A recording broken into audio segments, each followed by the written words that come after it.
हरियाणा में राज्यसभा की 2 सीटों पर हुए चुनाव में दिलचस्प मुकाबला देखने को मिला। कांग्रेस बहुमत होते हुए भी अपनी सीट हार गई और कार्तिकेय शर्मा, जो जेजेपी व बीजेपी के उम्मीदवार थे, वो विजय घोषित किए गए। वहीं बीजेपी की पहली सीट कृष्ण पवार ने आसानी से जीत ली। कृष्ण पवार और कार्तिकेय की इस जीत को लेकर कैबिनेट मंत्री कंवरपाल गुर्जर ने प्रतिक्रिया दी है। गुर्जर ने कहा कि ये लोकतंत्र की विजय है। उन्होंने कहा कि दोनों उम्मीदवार हरियाणा के हैं, एक अंबाला से, दूसरा पानीपत से।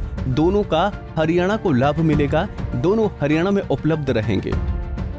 दोनों ही हरियाणा के जीतते हैं। दोनों कैंडिडेट जो थे हमारे थे हरियाणा के थे, दोनों ही हरियाणा के जीतते हैं। निश्चित तौर से हरियाणा को उसका लाभ रहेगा।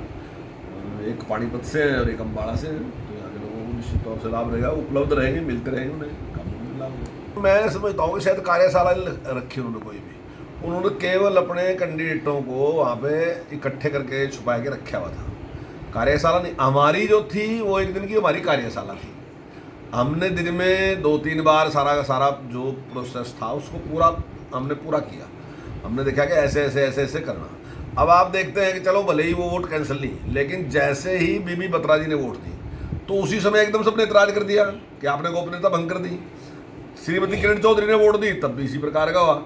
चलो वो तो चुनाव आयोग ने फैसला करना, जो चुनाव आयोग ने फैसला किया वो सही है, हम उसका आदर करते हैं जो किया उन्होंने। लेकिन क्योंकि इस प्रकार का कोई भाव उनके मन में था, या तो सीनियरिटी का भाव था या कुछ भी था, लेकिन उन्होंने इस बात की चिंता नहीं की। लेकिन हमारे जितने लोगों ने वोट दी वो बिल्कुल उन्होंने उस तरीके से दी और कहीं भी किसी प्रकार का विवाद नहीं है।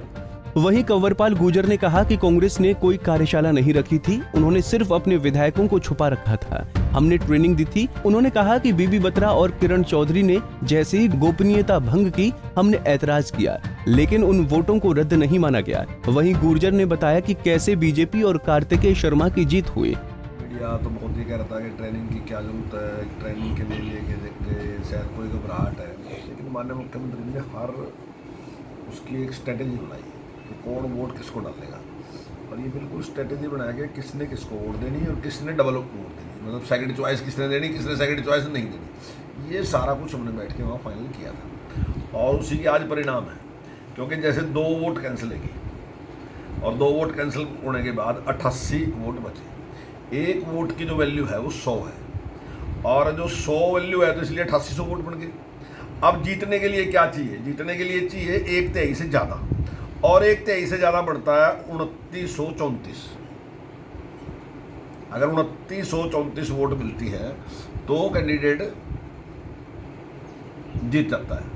तो इसमें राज्यसभा की वोट में एक स्पेशल ये है कि मान लीजिए अगर आपकी सेकंड चॉइस है तो आपको कुछ करना नहीं पड़ेगा, आपका वोट स्वयं ही ट्रांसफर होकर दूसरी जगह चले जाएगा। अब मान लीजिए उसको वोट मिल गई, चाहे ज़्यादा मिल गई उसको मान लीजिए 31 लोगों ने वोट दे दी कृष्ण कुमार जी को, तो उसकी जो 2934 से ज़्यादा वोटें थी वो स्वयं ही ट्रांसफर होगी, किसको मिल गई? कार्तिक शर्मा को मिल गई।